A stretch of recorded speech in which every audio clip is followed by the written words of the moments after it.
Today we're going to install a new battery on a 2011 Ford F-150 V6 EcoBoost.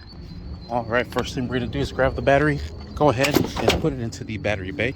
It is pretty heavy, so you might need both hands. Let's go ahead and remove the covers. Let's go ahead and place our positive terminal in first. Alright, just had to fix this up real quick, and there it is. Let's plug in our positive terminal. We're going to be using an 8mm to tie this down. So let's go ahead and secure this positive terminal first, then we'll go ahead and move on to the negative terminal. Let's go ahead and plug in our negative terminal. Make sure it's seated all the way in properly.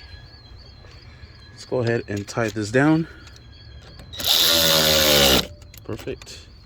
Alright, now these have grooves, and it's going to go right along the wall here. That way it slides into place. Perfect. Now we're able to tie this down. And we're going to be using the same 8mm to secure this down. Just all the way down. That's good enough. Perfect. Battery ain't going anywhere. Let's go ahead and put this little cover on, and we are set. There it is. And that is how you install a battery on a 2011 Ford F-150. Thank you for watching. Please like and subscribe.